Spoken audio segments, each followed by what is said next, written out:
A blessed Tuesday morning po sa bawat isa. Good morning, good morning, good morning. Pagpalang umaga sa bawat isa sa ating. Tayo ay gaganap ng ating morning devotion. At katulad ng dati, bago tayo magsimula, tayo muna ay yumuko at manalangin. Ama naming Diyos na makapangyarihan sa lahat, maraming salamat po Panginoon sa umagang ito, sa panibagong kalakasan at taglay namin at sa buong magdamag na pag-iingat at paggabay mo po sa amin.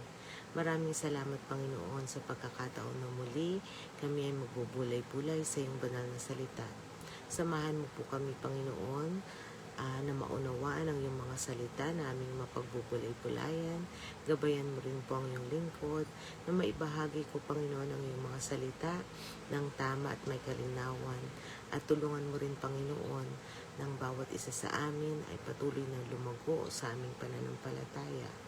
Tulungan mo, Panginoon, ang lahat ng mga mahal namin sa buhay na hindi namin kapiling sa mga oras na ito. Ingatan mo po sila at patuloy na pagkalooban ng kalakasan at tulungan din Panginoon na nawa sa susunod na pagkakataon ay makasama namin sila sa ganitong gawain. Dinadalangin ko rin Panginoon na patuloy mong haplusin ang iyong mga anak na dumaraan sa mga pagkakasakit at mga pagsubok sa buhay. Binabanggit ko po Panginoon ang aking asawa na si Larry na may ubo sa oras na ito, anuman ang kanyang nararamdaman, ikaw po nawa Panginoon na humaplos sa kanya at patuloy na pagalingin siya, palakasin siya Panginoon. Dinadalangin ko rin Panginoon na patuloy mong samahan ang bawat isa sa amin sa lahat ng aming gagawin sa buong maghapon na ito. At Ama, patawarin mo rin kami sa aming mga nagagawang kasalanan. Ito man po ay lihim o hayag. At ang lahat ng ito'y dalangin namin sa matamis na pangalan ni Jesus. Amen. A blessed day, no? A blessed morning po sa bawat isa sa atin. At sa araw na ito, no, sa ikalawang linggo ng bagong taon na ito, no? Kaya patuloy pa rin itong ating ginagawang pag-aaral, no? Parang naging series na itong devotion natin, no? Series, no? Tungkol dito sa paano natin haharapin itong bagong taon na ito, no? Kasama ng ating mga plano, goals, no, yung mga dreams natin. Yan. So, habang tayo ay pumapasok, no, dito sa ating bagong taon na ito, no, nandito tayo sa ikalawang linggo, no. Doon sa unang linggo, ito yung energy natin ay ano pa, no, okay pa, no, talagang masigasig pa tayo. Pero yung after noon second week, no, parang unti-unti na, no, na umaano sa atin, no, yung reality, no, parang talagang nagiging malinaw na sa atin, no, na ito na yung routine natin, no, ito na yung talagang kailangan nating paghusayan na magawa ito consistent, no, yung pagiging consistent. And yun, katulad kami ni Larry, no? Ito, parang mga nangangati yung lalamunan, no? Siguro sa weather. And syempre, gusto mong ipagpatuloy o i-forward yung nasimulan for this year. Yan. So, ito yung mga tatalakayin natin, ano? At ang title, no, ng ating morning devotion sa araw na ito is A Spirit of Power. Ayan.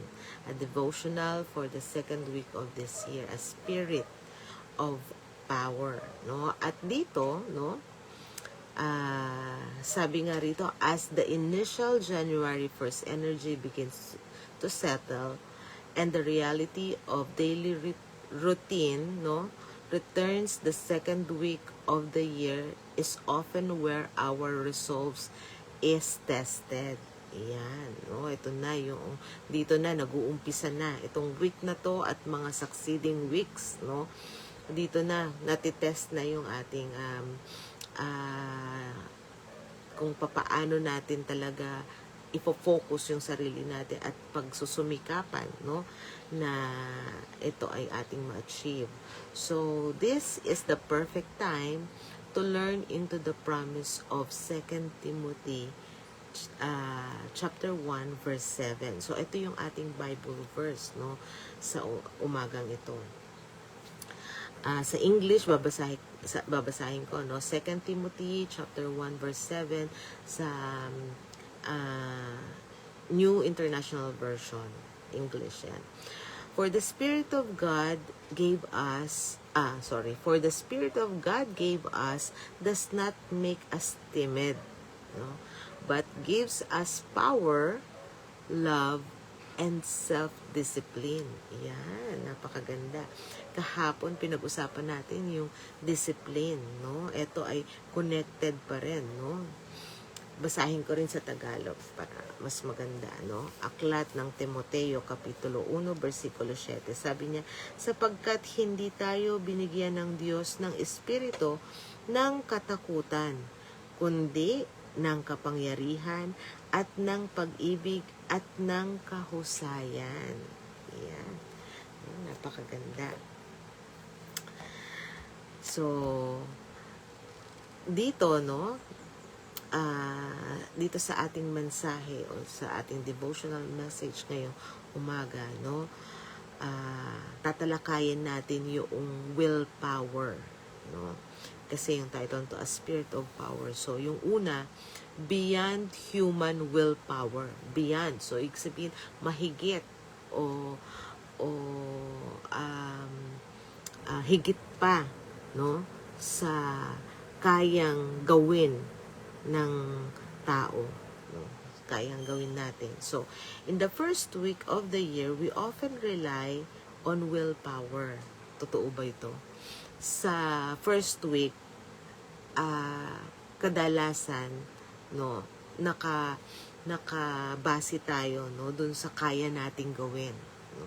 Sa tingin ko totoo naman, no, kasi ako yung first week, no, sinasabi ko sa sarili ko, ay oo, eto talaga ang gagawin ko. Sisimulan ko to ngayong January, no, na sana matapos ko siya hanggang sa buong taon. So, yung sineset kong goal, no, naiisip ko, kaya ko, no, hindi ko naman siya isiset kung sa tingin ko imposible kong magagawa. So, naiisip ko, kaya ko, no. But, later on, no, habang tumatagal, parang dun ka na nanghihina, no. Sabi nga rito, but willpower is a finite resource, no? Limited lang. Yung kakayahan ng tao, limited lang. Alam natin yan, no? Na meron tayong mga hangganan, no? It runs out when we are tired, yan, stressed, or discouraged, yan. So, nagpe-fade away, no? Yung ating willpower, no?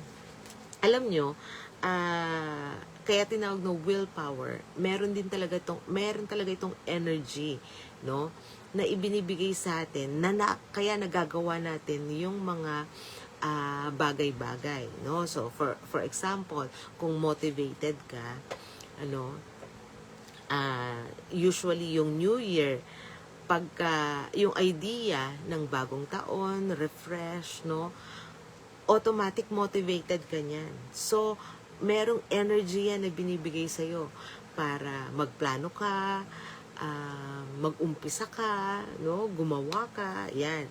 So, habang tumatagal yan, nakakaramdam tayo ng pagkapagod, no? Ng stress, lalo na kung merong mga unexpected obligation na biglang dumarating, ganyan, no?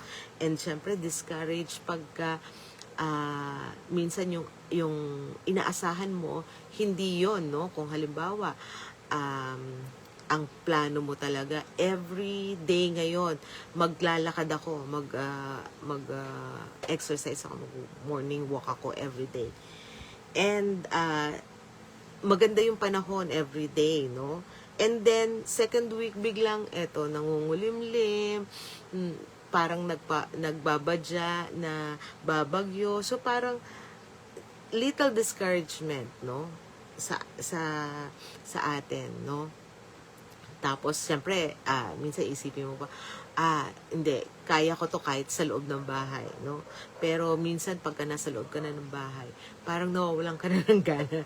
Kasi iba yung naglalakad ka talaga sa arawan, nakikita mo yung nature, iba talaga yung may kasama ka na naglalakad. So, pagka dumarating yung mga ganyang unexpected, no, circumstances, andyan yung willpower mo bumababa, you know? So yung energy na meron ka limited, no? Yun yung pinapakita dito. Limited lang talaga yung ating energy. So by the second week, etong week na ito, no, you might already feel timid or hesitant about the big goals you set. Ayan, yung timid dito, no? Yung timid dito, hindi lang to basta tinatamad, no? Yung timid dito, yung parang pinanghihina ang loob. Yun, no? So pagka pinanghina ang loob ka, yung willpower mo, yung energy na meron ka, bumababa talaga yan. So, pinapakita nga dito na hindi tuloy-tuloy, no? Yung ating kakayahan, no? Sa ating sarili. Paul's letter to Timothy reminds us the spirit of discipline isn't something we have to white-knuckle into existence. It's a gift from the Holy Spirit, no? So, dito, hindi ibig sabihin, no, na kung tayo dumarating sa atin yung parang panghihina, no, etong sulat ni Apostol Paul kay Timoteo. Alam niyo si Timoteo, ito ay bata, no, batang manggagawa. At alam mo kadalasan, no, sa batang manggagawa madali itong ma-discourage, no? May kwento ako, no? Sample ko. Nung high school ako, pagka-graduate ko, hindi pa ako gumagraduate, no? Dahil active talaga ako sa school namin. Yung directress ng school, nag-offer agad sa akin. Ang sabi sa akin ng directress ng school, Arlene, nakita namin yung talento mo sa pagtuturo. Sabi niya, meron kaming offer sa'yo. Gusto mo bang trabaho dito as a student assistant?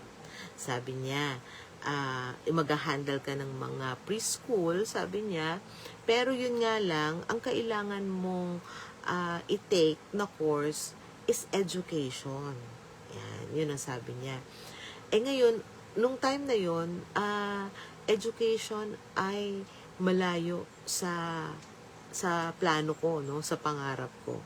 Pero dahil merong opportunity na ganito, so sinabi ko sa mami ko, Mami, sabi ko, kinausap ako ng directress, kunento ko, naku, na-excite si mami, sabi niya, anak, sabi niya, napakagandang opportunity niyan. Imaginein mo, sabi niya, hindi ka pa nagka-college, may gusto nang kumuha sa'yo ng trabaho.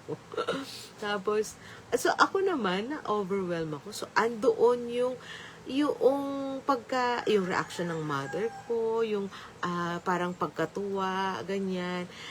Nag-create yun sa akin ng energy, no? Ng willpower na, sige, itatry ko nga, no? So, nag-exam ako, no? Naghanap ako ng school, excited ako. Pero, yung unang school na pinag-examan ko, hindi ako pumasa as teacher, no? Para maging estudyante doon, no? After nun, talagang lumo ako. Sabi ko, bakit kaya hindi ako pumasa? Pero still, dahil nga andun yung willpower, no? So, hanap ako, no? Naalala ko, sinamahan pa ako ng pinsan ko, si Ate Dina, no? Naglakad kami, naghanap talaga ako ng school na makaka-take up ako ng education. So, nung nakahanap ako, nakapag-enroll na ako, nag-start na ako magtrabaho. So, sa umaga, nagtuturo ako, hapon, nag-aaral ako. So, ideal, no? Imaginein mo. Tapos, ang tuition ko lang noon, napakamura, no? Parang, parang halos, sobrang mura ng tuition fee ko noon. Tapos, yung aking pamasahe, kahit Manila pa ako nagtatrabaho, nag-aaral, yung pamasahe ko, mababa lang. Tapos sumasahod pa ako. So, ang dami kong pera kasi binibigyan pa ako ni mami ng baon ko noon. No? Kahit nagtatrabaho ako, mayroon pa rin akong allowance sa pag-aaral ko ng college. So, ang dami kong pera. No? Pero, biglang isang beses, no, pumasok ako sa faculty. Siyempre, yung mga dati mong teacher, hindi mo na ngayon siya teacher, co-teacher mo na siya, katrabaho mo na siya. Pero dahil bata pa ako, ang damdamin ko noon, aalagaan ako nitong mga to kasi nga, dati ko silang teacher. Parang nasa isip ko, tuturuan pa nila ako gumawa ng lesson plan, aalalayan pa nila ako sa ganito, ganyan. Pero biglang bumalaga sa akin yung reality na co-teacher nila ako. So, empleyado ako katulad niya. So, parang hindi nila ako pwedeng i-spoon feed, no? So, parang kailangan ko talagang paghirapan, paggawa ng struggle talaga ako na kung paano ko matutunan yung mga ganito. And yung idea na yun, no? Tapos, syempre, naririnig ko na yung mga usapan sa faculty, ganyan. Parang, hindi ako ready na ma-realize ko na ganito palang buhay ng nagtatrabaho.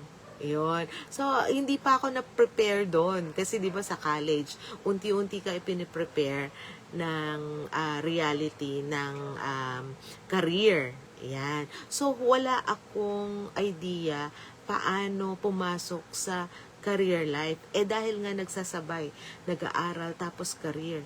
Alam mo, ang bilis ko ma-disappoint. Sabi ko, ganito pala, parang ayoko na mag-teacher. Yan. So, umiyak ako nun kay mami. Ayoko na. Si mami, ina-advisean ako, ganito, ganyan. Dapat hindi ka ganyan. Dapat hindi ka iyakin. Dapat kasi nagtatrabaho ka na. Ganon, no?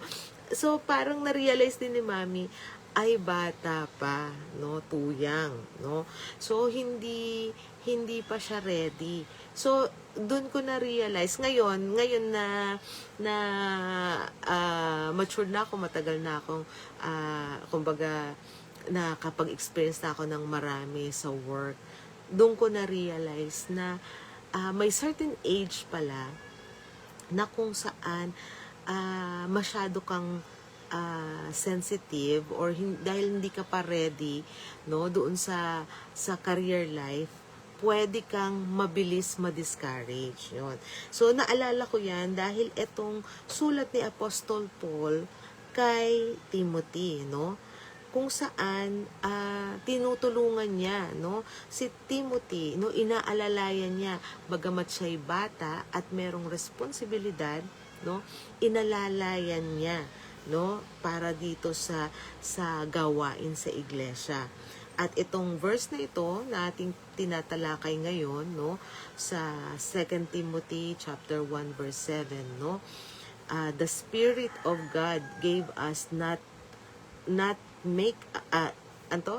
Spirit of God gave us does not make us timid, no? So, yung espiritu ng Panginoong Diyos na ibinigay sa atin, no, ay hindi ito nagpapahina ng loob natin. Yun. So, gusto niya sabihin dito, kundi discipline, no? Disiplinahin mo yung iyong sarili, no? So, spirit of discipline isn't something we have to knuckle into existence, no? It's a gift from the Holy Spirit. So, yun ang i-embrace natin, no? Merong spirit of discipline, no? Na kailangan nating tanggapin. At yun ay hindi nagpapahina sa atin. So, tatlong bagay, no, makikita natin dito sa ating teksto, no, sa ating verse. So, una, no, the antidote of timidity. Ito yung gamot, no, sa pagka nanghihina yung ating kalooban, no, nadi-discourage tayo o nagkakaroon tayo nitong takot, no, kung kaya ko bang harapin itong bagong taon na to, kaya ko bang ipagpatuloy ito, ipagpursige, parang after a week, second week pa lang ako, nanghihina na ako na ipagpatuloy ko itong naumpisahan ko.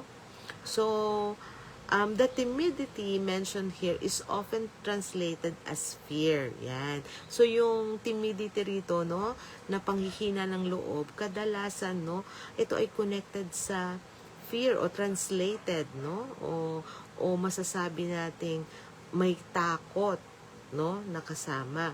In the context of a new year, this is the fear of failing. Yan. O yung kinatatakutan mo dito ay yung ikaw ay mag-fail o hindi mo magawa, hindi mo or hindi ka good enough, no, para mabago mo yung sarili mo o mabago mo yung sitwasyon mo.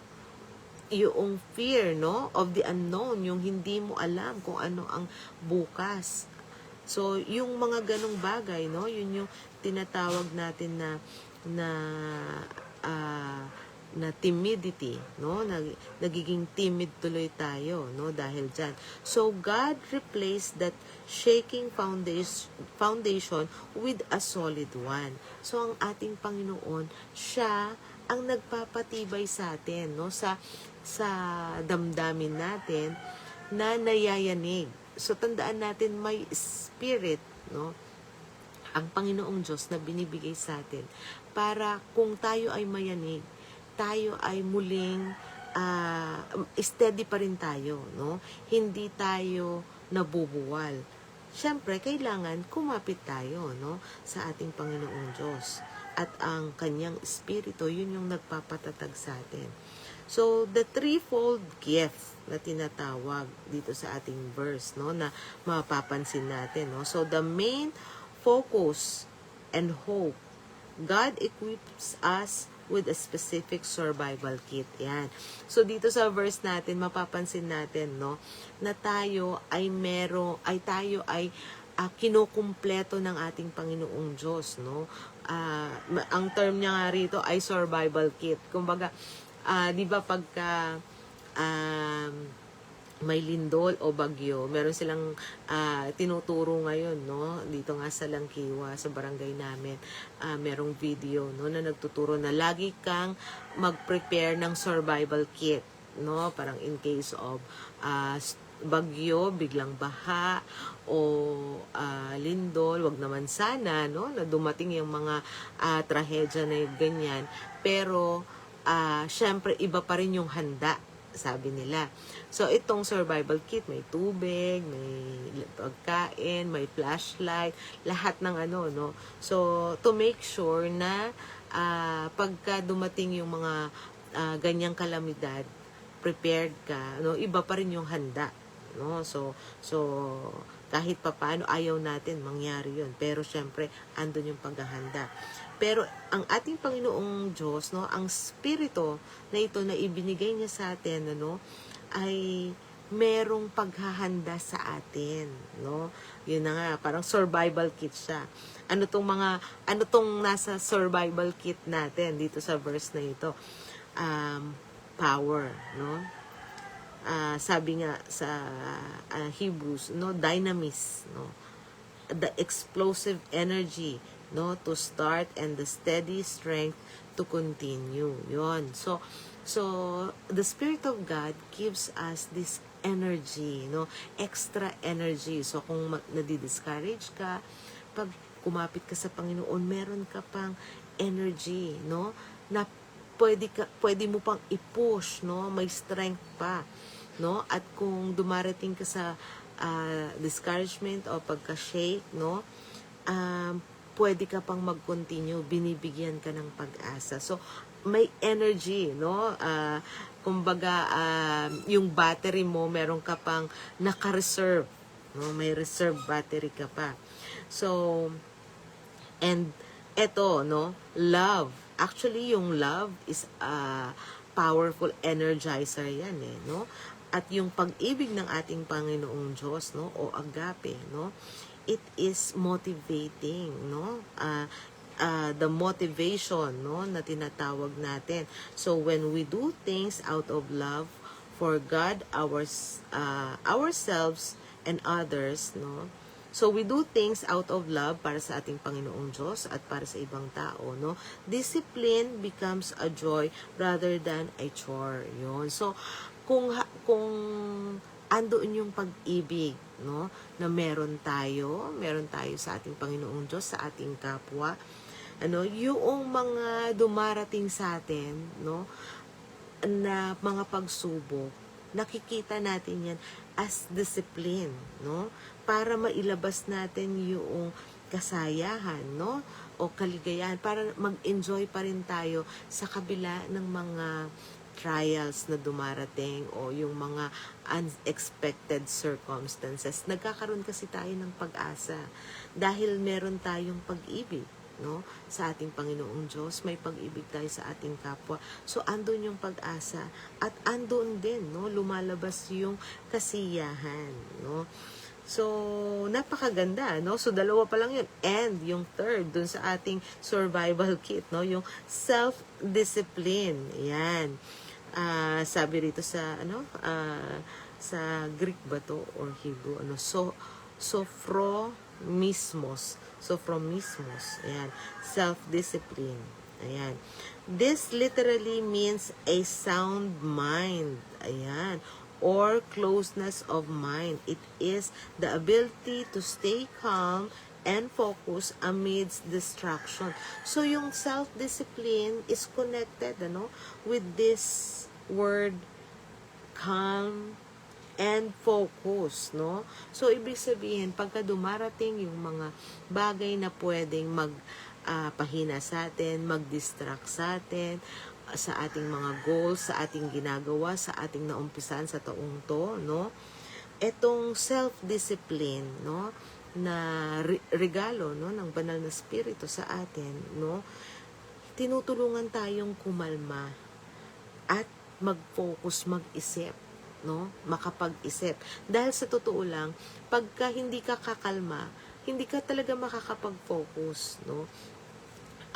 Kahit anong ini-explain nga no, lalo na yung mga sa mga disaster training, ganyan, laging sinasabi na mag-focus tayo para matandaan natin, no, kailangan kalmado po tayo, no, yung sabi yung pagbaba ng hagdan, wag pong magtutulakan dahil habang nagmamadali ka, dyan ka maaaksidente, yun yung mga sinasabi doon, no. At dito maiisip mo, oo nga, no, kung doon nga sa mga ganong sitwasyon.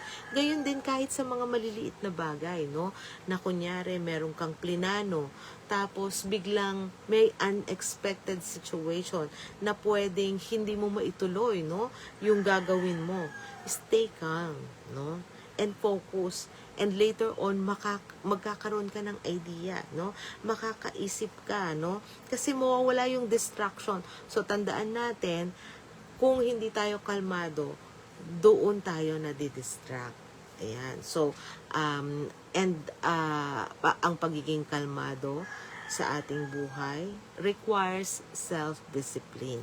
So, lahat ito, no, hingin natin sa ating Panginoong Diyos at ang banal na spirito, no, na siyang pumapaloob sa atin. Siya ang gagabay sa atin para itong mga survival kit na to, no, manatili sa atin at patuloy nating ma-achieve yung ating goal, no, for this year. And hindi lang for this year, no, sa hanggat narito tayo, no, sa mundong ito. Ayan. So, yung practical application, no, so yung tinatawag dito, the sound mind check. Ayan, yung focus, yung discipline, no, yun yung sound mind natin, no. So, i-check natin, no. So, this week, whenever you feel your focus is slipping on your this week, whenever you feel your focus is slipping or your hope dimming, take 60 seconds to do a 2 Timothy reset. No, itong binasa natin. So, parang magkaroon tayo ng reset. So, tandaan natin, no, para manatili yung ating focus, yung ating discipline, magkaroon tayo ng sound mind check, no. Ito yung mga panahon na kung saan dumarating tayo dito sa mga yun nga, no, yung hope natin parang bumababa, no, yung energy natin parang nagda-down din, no.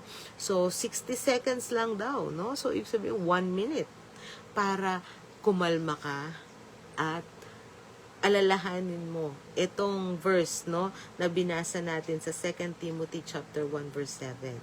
So number 1, no, stop, take a deep breath, no, huminga ka ng malalim. Alam mo, totoo yan.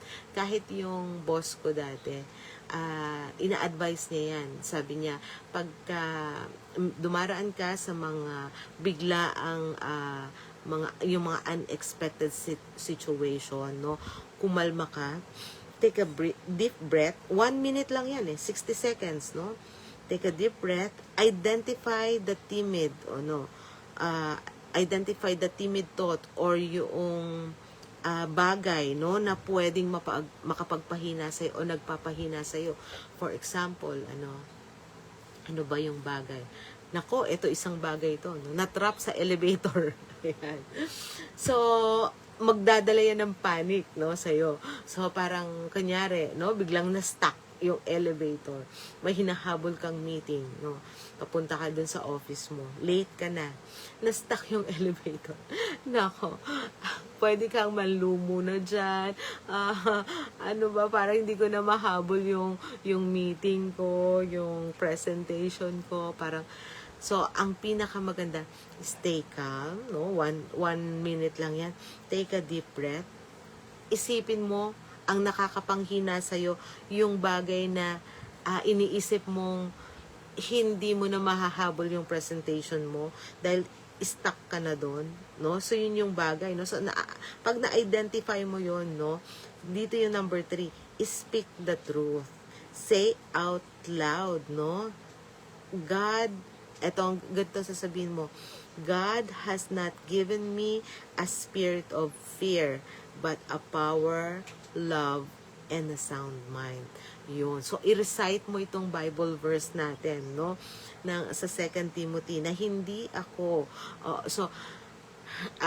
kumalma ka, deep breath ka, and kung naiisip mo, ito yung kinatatakutan mo, kontrahin mo ng ganitong pananalita, no? Hindi ako binigyan ng Panginoong Diyos, no, ng espiritu ng pagkatakot, kundi ng kapangyarihan, ng pag-ibig, at ng sound mind, no, self-discipline, focus, yan, sound mind. So, sa tingin ko, it will help, no? Pero syempre, number 1, prayer, no? Syempre, kailangan bago mo yung sarili mo, ipanalangin mo sa Panginoon lahat ng mga lakad mo, lahat ng mga plano mo, and andoon yung trust mo kay Lord na hindi kanya pababayaan. Ayan. So, napakagandang paalala sa atin, no, sa umagang ito, no? Itong a spirit of power that comes from our Lord. Ayan. So, muli, a blessed day sa bawat isa, sa ating mga kasama sa araw na ito. A blessed morning kay Ading Shirley at kay Sister Joy.